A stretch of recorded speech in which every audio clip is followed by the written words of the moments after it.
શ્રાવણ મહિનાની એકાદશીએ વ્રત અને પૂજા કરવાથી સંતાન સુખ મળે છે, દીપદાન કરવાથી સમૃદ્ધિ વધશે।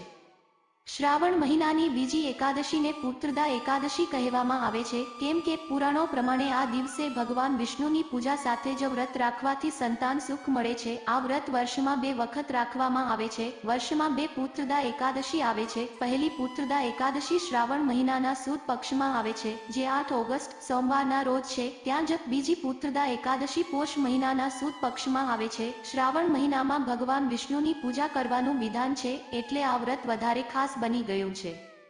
શ્રાવણી એકાદશી વ્રતનું મહત્વ એવા લોકો જે સંતાન સુખની કામના રાખે છે, તેમને પુત્રદા એકાદશીનું વ્રત કરવું જોઈએ। માન્યતા છે કે આ વ્રત કરવાથી ભગવાન વિષ્ણુની ખાસ કૃપાથી ઉત્તમ સંતાનની પ્રાપ્તિ થાય છે, સાથે જ ભગવાન વિષ્ણુના આશીર્વાદ પણ મળે છે।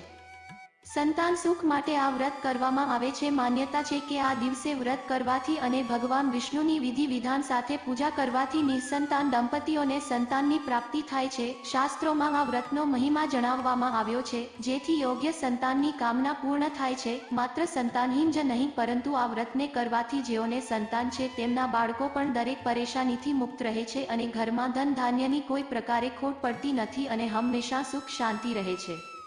પૂજા સામગ્રી શ્રી વિષ્ણુજી અને બાળકૃષ્ણની મૂર્તિ કે ચિત્ર, ફૂલ, ફળ, મીઠાઈ, ચોખા, તુલસી દળ, નારિયેળ, સોપારી, લવિંગ, ધૂપ, દીપ, ઘી અને પંચામૃત। વ્રત વિધિ। એકાદશી વ્રતની તૈયારી દશમ તિથિથી કરવામાં આવે છે। દશમના દિવસે વ્રતીએ સાત્વિક ભોજન કરવું જોઈએ, બ્રહ્મચર્યનું પાલન કરવું જોઈએ। એકાદશીના દિવસે સવારે જલ્દી જાગીને સ્નાન કરી વ્રતનો સંકલ્પ લેવો અને ભગવાન વિષ્ણુના બાળ ગોપાળ સ્વરૂપની પૂજા કરવી, સાથે જ એકાદશી વ્રતની કથાનો પાઠ કરવો। રાત્રે ભજન કીર્તન કરીને જાગરણ કરવું જોઈએ। ત્યારબાદ 12 તિથિએ સૂર્યોદય સાથે પૂજા સંપન્ન કરવી જોઈએ। ત્યારબાદ વ્રતના પારણા કોઈ જરૂરિયાતમંદ વ્યક્તિને કે બ્રાહ્મણને ભોજન કરાવીને કરવાન, દાન દક્ષિણા આપવી। દીપદાનનું મહત્વ। એકાદશીએ ભગવાન વિષ્ણુનું સ્મરણ કરીને કોઈ પવિત્ર નદી, સરોવરમાં નહીંતર તુલસી કે પીપળાના ઝાડની નીચે દીપદાનનું પણ મહત્વ છે। દીપદાન કરવા માટે લોટના નાના નાના દીવા બનાવીને તેમાં થોડું તેલ કે ઘી મિક્સ કરીને પાતળી રૂની વાટ પ્રગટાવીને તેને પીપળા કે વડના પાન ઉપર રાખીને નદીમાં પ્રવાહિત કરવામાં આવે છે। સાથે જ જરૂરિયાતમંદ લોકોને પોતાના સામર્થ્ય પ્રમાણે દાન કરવું જોઈએ। પુત્રદા એકાદશીની કથા। પહેલાંના સમયે ભદ્રાવતીપુરીમાં રાજા સુકેતુમાન રાજ્ય કરતા હતા। તેમની રાણીનું નામ ચંપા હતું। તેમને ત્યાં કોઈ બાળક હતું નહીં, એટલે બંને પતિ પત્ની હંમેશા ચિંતામાં રહેતા હતા।